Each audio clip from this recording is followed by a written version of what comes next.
Ukraine's drone EW blitz shatters. Russia's Belgorod to Moscow defense chain, $1.1 billion lost. Today, Ukraine exploited a brief Russian hesitation and converted it into a cascading operational failure that unfolded in carefully sequenced phases, first around Belgorod, then extending toward Voronezh, and finally disrupting the wider defensive ecosystem linked to Moscow and the Kubinka complex. The method remained consistent throughout the operation. Low-cost drones and electronic deception to blind sensors, precision missiles to strike exposed nodes, and coordinated ground pressure to widen every breach before Russian commanders could stabilize the situation. By the end, losses were estimated to approach $1.1 billion, depending on what damage was counted, driven by destroyed radar systems, ammunition and fuel depots, disabled command links, and damaged staging infrastructure. The sequence began with the first movement. At 2:17 a.m., deep inside Kiev's concealed airfield network, the night shifted from stillness to coordination. Long-range Ukrainian drones, each valued at roughly $25,000, lifted off almost simultaneously. Their routes were not designed for speed alone, but to provoke Russian early warning systems around Belgorod into active tracking. Moments later, heavier systems joined the operation. HIMARS launchers fired in rapid, staggered cycles, while Storm Shadow cruise missiles, costing about $1.2 million each, were committed as the follow-on strike element.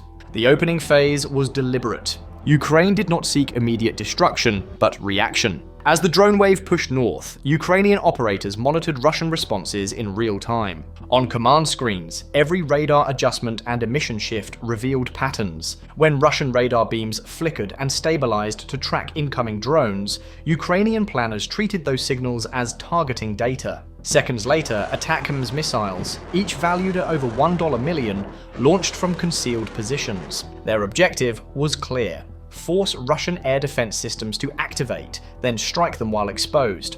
Along forward routes near Belgorod, the engagement tightened into close combat. Gun-mounted robotic platforms advanced of Ukrainian infantry, suppressing Russian reconnaissance teams and denying flanking routes. On a narrow forest road, a mine-laying robot deployed an explosive just as a Russian armored jeep entered the kill zone. A drone-triggered blast overturned the vehicle, blocking the road and freezing movement. Using that disruption, Ukrainian squads advanced in short, controlled bounds, relying on robotic sensors to reduce the risk of ambush rather than overwhelming firepower. Elsewhere, a Russian supply convoy attempted to break south toward Belgorod. Ukrainian reconnaissance teams launched FPV drones into the lead truck, detonating it and sealing the road behind. The remaining vehicles compressed and stalled, becoming vulnerable to follow-on strikes. While the convoy's destruction was not the main objective, it amplified the broader effect. With roads blocked and radios overloaded, local Russian commanders struggled to reposition forces as pressure mounted. Above Belgorod, Ukrainian loitering munitions, each costing about $30,000, descended in coordinated patterns. Arriving from multiple angles and altitudes, they flooded the radar picture with small, fast-moving threats. Their mission was not wholesale destruction, but disruption. Russian radar crews faced a choice: shut down systems to avoid anti-radiation attacks, or remain active and risk detection. As radar dishes sparked, tilted, or went dark, Ukrainian strike planners marked each failure as an opening. Those openings were immediately exploited. ATACMS strikes followed against higher-value targets, ammunition depots, and helicopter support areas on the outskirts. Secondary detonations confirmed stored munitions igniting rather than merely burning. The tactical logic was consistent: degrade air defense sustainment and remove rotary wing assets capable of rapid response. The result was not territorial gain, but the erosion of Russia's rear area protection around Belgorod. Russia responded from range. A Russian frigate in the Black Sea launched Kaliber cruise missiles, each costing roughly $1 million,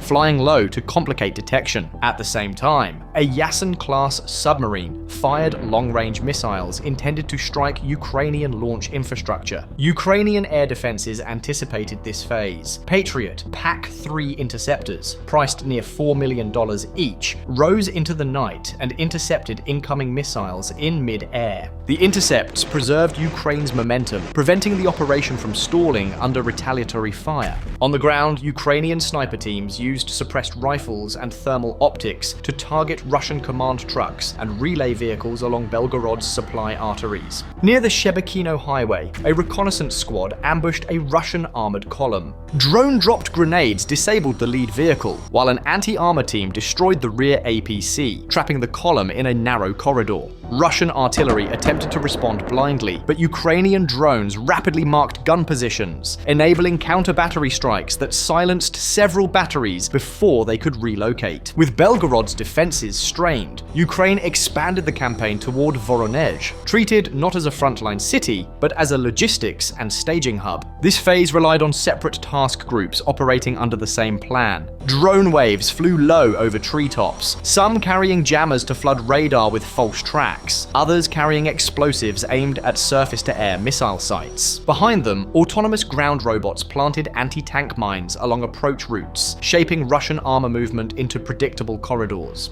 Ukrainian T-84 tanks advanced in wedge formation behind this robotic screen, supported by infantry on motorcycles moving between cover. Their mission was to pressure the outskirts and pin defenders, not rush into urban combat. Overhead, Ukrainian MiG-29S and Su-27S delivered American-made JDAM guided bombs onto ammunition warehouses and fuel depots along Voronezh's western edge. Secondary explosions indicated stored fuel and supplies igniting, disrupting logistics rather than causing isolated damage. Russia's air defenses responded. S-400 launchers fired high-speed interceptors from concealed positions, while Pantsir S-1 systems filled the lower airspace with autocannon fire and short-range missiles. The sky became crowded with drones, decoys, interceptors, and strike aircraft. Russian Su-35 fighters entered the battlespace to challenge Ukrainian aircraft. The air engagement was brief but intense. Ukrainian F-16S joined the fight, launching AIM-120 AMRAAM missiles and downing a Su-35 at approximately 15 miles. Russia answered in kind as another Su-35 damaged a Ukrainian MiG-29. The exchange underscored the balance of the phase. Ukraine did not seek air dominance, only short windows of advantage sufficient to sustain ground and missile operations. Electronic warfare then became decisive. Ukrainian EW vehicles activated from concealed positions, degrading GPS and communications across a roughly 50-mile radius. Russian cruise missiles launched in retaliation began to drift or lose guidance. In that electronic fog, Ukrainian drones flew below 300 feet, navigating corridors created by jamming and terrain masking as Russian radar screens filled with false echoes. Russia attempted to restore control by deploying an A-50 airborne early warning aircraft. For a short time, it improved situational awareness. Ukraine countered indirectly. An ATACMS strike hit the supporting airfield runway, igniting fuel stores and damaging hangars. The A-50 was forced off station and into diversion planning, reducing its operational value without being shot down. By 2:45 a.m., pressure extended toward Moscow's approaches. A separate deep strike stream of long-range drones skimmed just 150 feet above the Oka River, using the waterline and tree lines for concealment. Each carried around 100 pounds of explosives. On the ground, Ukrainian special forces infiltrated toward bridges and road funnels, planting mines and preparing laser designators to guide follow-on strikes. Inside Moscow's outer districts, rooftop Pantsir systems and anti-aircraft guns opened fire as sirens spread. Some drones were intercepted, but others slipped through gaps, striking fuel storage sites and outlying checkpoints. The strikes focused on fuel, depots, and command support sites intended to sustain operations. At 3:12 a.m., explosions were reported across Moscow's outer districts and approaches. Kamikaze drones hit fuel and administrative structures, while ATACMS impacts destroyed an ammunition depot in the outer ring. Russian cruise missiles launched in retaliation were intercepted by Patriot batteries at high altitude, keeping the strike sequence intact. Attention then shifted west to Kubinka, where Ukraine initiated a close-in phase. Reconnaissance drones, including Lekka 100S and Spectator M1S, flew under 500 feet, scanning with electro-optical and infrared sensors. Modified Punisher-class loitering munitions targeted radio relay points near the southern depot, shredding antenna arrays. Ukrainian EW vehicles severed Kubinka's radar link to its southern Buk M2 batteries, halving the air picture.